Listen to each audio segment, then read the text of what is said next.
Hello, எல்லோரும் எப்படி இருக்கிறீங்க? இன்றைக்கி நாங்கள் ஒரு கத்தரிக்காய் பிரட்டல் கறி செய்ய போகிறோம்.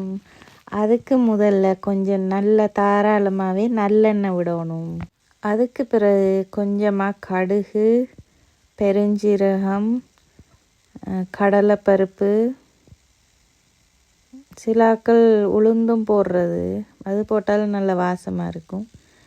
அதுக்கு பிறகு கருவேப்பிலை கொஞ்சம், உங்களோட உரைப்புக்கு ஏற்ற மாதிரி பச்சை மிளகாய் எல்லாம் போட்டு கொஞ்சம் நல்லா வதக்கிட்டு அதோட வெங்காயம்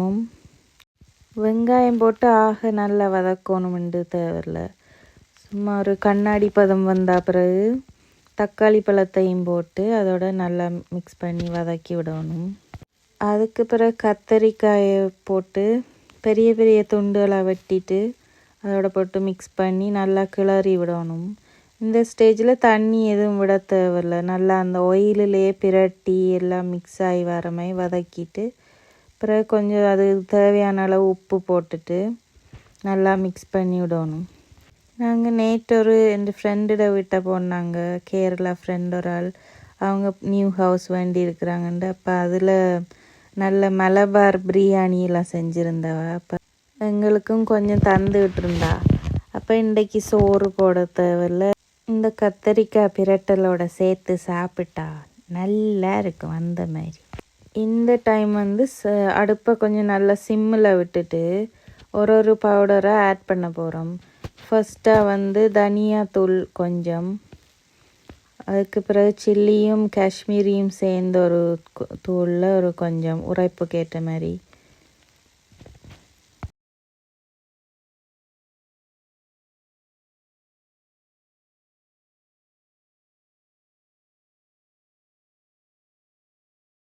அதுக்கு பிறகு சீரகத்தூள் கொஞ்சம்,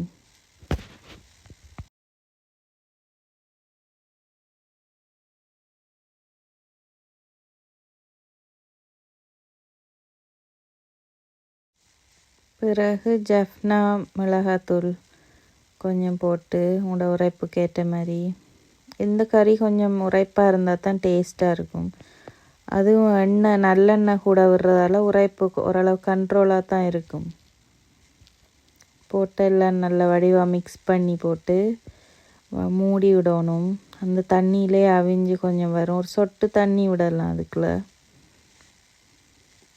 கணக்க விட்டால் குழம்பாக போயிடும். அப்போ ஒரு பிரட்டல் மாதிரி வேணும்னா சொட்டு தண்ணி விட்டுட்டு வடிவாக எல்லாம் மிக்ஸ் பண்ணிவிட்டு மூடி விட்டால் சரி. கத்தரிக்காய் கறியை நிறைய விதமாக செய்வாங்க. ஒரு ஆக்கள் ஒவ்வொரு மாதிரி செய்கிறது.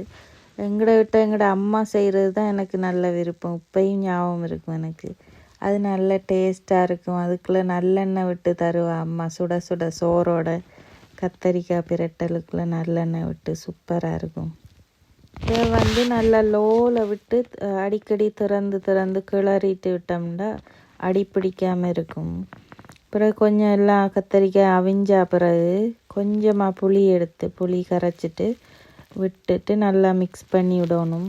பிறகு இந்த ஸ்டேஜில் உப்பெல்லாம் காணுமா என்னென்னு செக் பண்ணி போட்டு திக்கான தேங்காய் பால் கரைச்சி ஒரு கொஞ்சம் விட்டு அதையும் மிக்ஸ் பண்ணணும்.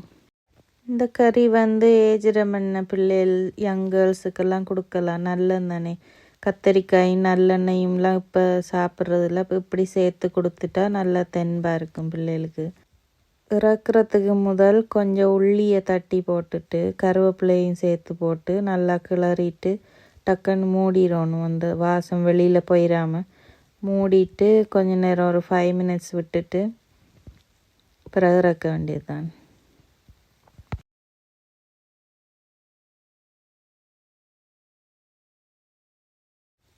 இது புட்டோட நல்லா இருக்கும், இடியப்பம், சோறு என்னத்தோட வேணும்னாலும் சாப்பிடலாம். சில ஆட்கள் சப்பாத்தியோட கூட சாப்பிட்றது.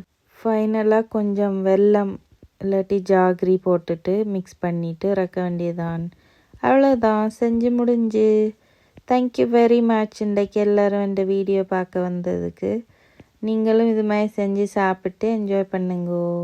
நான் என் ஃப்ரெண்ட் தந்த மலபார் சிக்கன் பிரியாணியோட இந்த கத்தரிக்காய் பிரட்டலும் அவிச்ச முட்டையும் மாம்பழம் இந்த டைம் நிறைய மாம்பழம் கிடச்சிது. அப்போ அதுவும் வேண்டிட்டு வந்தேன் நான். நல்லா இருந்தது மாம்பழத்தோட சாப்பிட.